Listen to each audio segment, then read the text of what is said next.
are good to go. All right, can you take us behind the story of Legend, just all the way through the current book, just throughout the entire series, I guess? Sure. Well, the story of Legend starts out in a dark, futuristic Los Angeles. It's set maybe 100 years in the future, and it's about this 15-year-old boy named Day, who is America's most wanted criminal. He's sort of on the run for stopping the Republic's war efforts, and that's his thing. And so the government sends this 15-year-old girl who is their greatest prodigy after him to hunt him down. And she sort of has a personal vendetta against him because she thinks that he's killed her brother.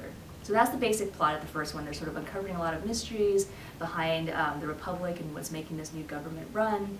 And the second and third one sort of follow them through their journeys as they continue to figure out who's on the right side, who's on the bad side, finding their place in their country and trying to figure out how exactly you fix a dystopian land. So that's the basic gist of it. Okay, cool. Now we hear that it's being adapted into a film. Who is your dream cast for the movie? If you could pick the cast. The dream cast for the movie, I always have a hard time with this just because I see them in a very specific way in my head. But if you could envision, like, for Day, a teenage version of Leonardo DiCaprio back during his Romeo and Juliet days, with maybe a little bit more mixed blood, I think that would be kind of close to what Day would look like. For June, I think there's probably a few more options. Someone like Haley Steinfeld, I think, has the right sort of look for her.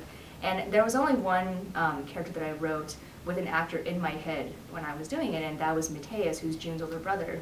And I always pictured Ben Barnes as her brother. I like Ben Barnes a lot. Okay, So, all right. I figure I'm going to cast him in whatever I want. Give us one more on Tess. One more on Tess.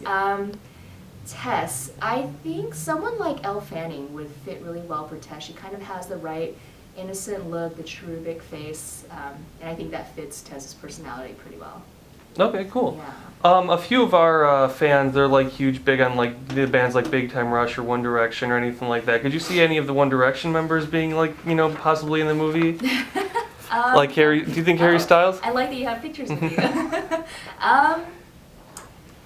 Yeah, maybe as Thomas, who is Mateus's best friend, I could see him possibly as something like that.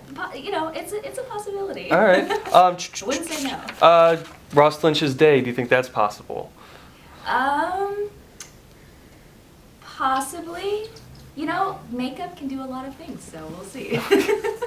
I mean, you don't. It's all up to you. So whether or not you'd want them, I'm terrible at casting Yeah. because I always think someone doesn't fit, and then they'll put him in makeup. I'm like, oh yeah, totally fits. So. Perfect. All right. Well, Bella Thorne as June.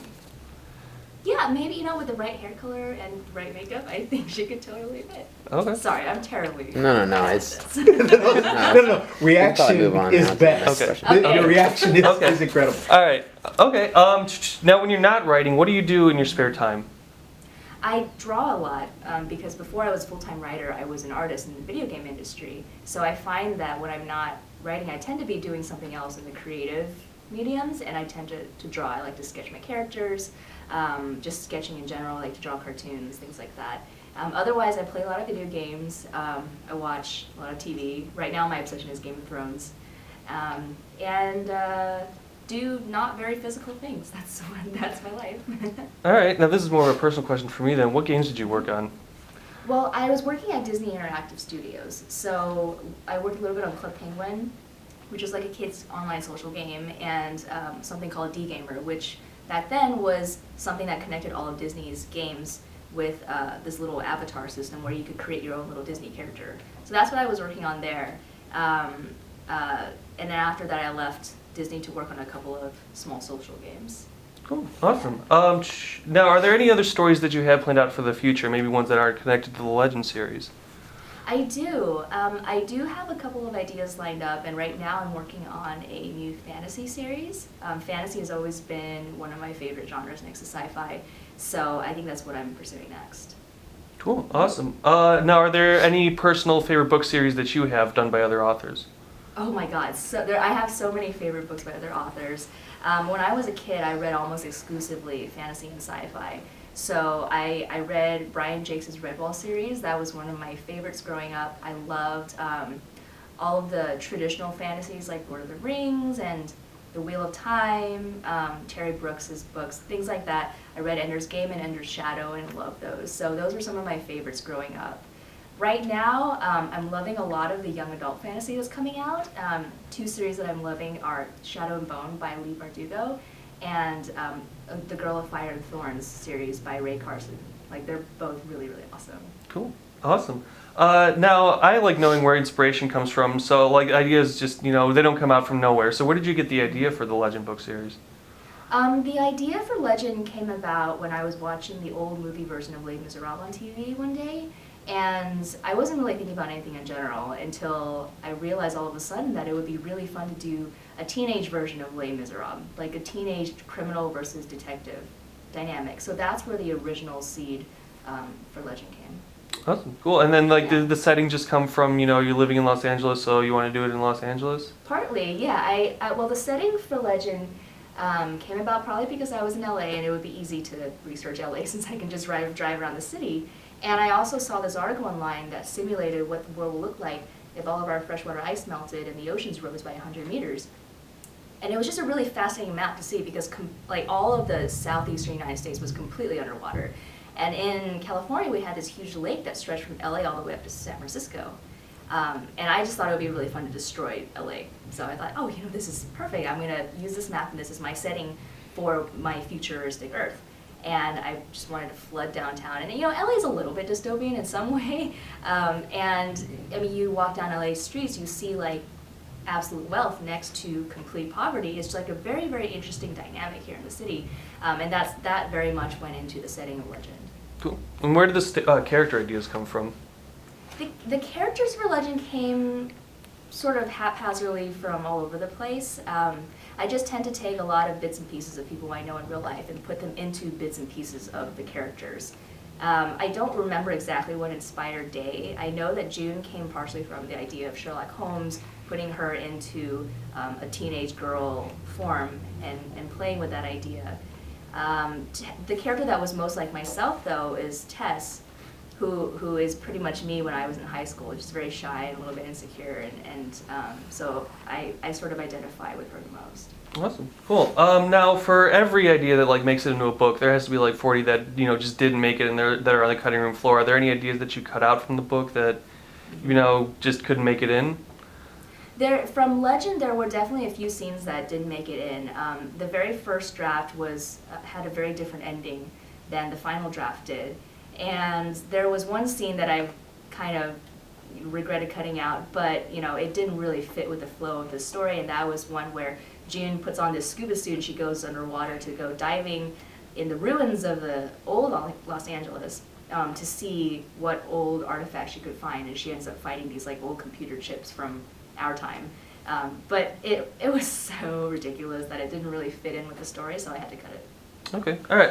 And then the last question I had, spin-offs are all over the place nowadays. Are there any spin-off ideas that you've had for this? Other stories? Because there's got to be other stuff going on in this universe at the same time that the Legend's going on. Yeah, there's definitely a lot of spin-off things that could come out of Legend. I don't know when I would go back and revisit them again, but before I finished writing book 3, I did release a couple of short stories about Day and June before the events of Legend, and that's called Life Before Legend. And I'm also curious to write a story about the Antarctican society that exists in this world, just because they are like the new superpower. And we get to explore them a little bit in book 3, and I just sort of had a lot of fun building their society, and I could see myself writing something set in that world sometime in the future. So we'll see. Cool. Awesome. One other question, just tying it into our users. Let the audience know essentially why tweens, teens, why they would enjoy the series and why they should read the book, what they'll get out of it. Well, I hope tweens and teens really enjoy this story. Sorry. It's okay. It's okay. Well, I hope that teens and tweens really enjoy this story because I hope they can relate with the kind of problems that Day and June have. Not that they're going around being the world's most wanted criminal, but there's a lot of themes about family and friendship and sibling relationships that I hope resonate with kids today. And I think a lot of kids, they grow up in a pretty dark world, and high school can be kind of dystopian, and you feel like you're trapped and you're trying to grow up in this world and figure out a lot of stuff. And I hope they can see themselves mirrored in these characters and know that if these characters are able to get themselves out of these dark situations and stay good people and grow up to be remarkable adults, that teens and tweens can find inspiration in that too. Awesome. Very well said. Sweet. Cool. We'll just do a couple liners now. This will be to camera, and you can just say your name, and you're watching Fan La La. Okay. So like, hey guys. Okay. Hey guys, I'm Marie Lu, the author of the Legend trilogy, and you're watching Fan La La. Cool. We can do one like. We need to do one for Fan La La Radio too, because we're launching a playlist. Okay. Let's do one like just a thanks, and be sure to check out Legend the book series. Thanks for watching. Yeah. Oh, okay. All right. Thanks for watching, guys, and be sure to check out the Legend trilogy. Cool. And then another one, the same as the first one, except you're listening to Fan La La Radio. Okay. Hi, guys. I'm Marie Lu, author of the Legend trilogy, and you're listening to Fan La La Radio. Let's do it one more time. Hey, guys. I'm Marie Lu, the author of the Legend trilogy, and you're listening to Fan La La Radio.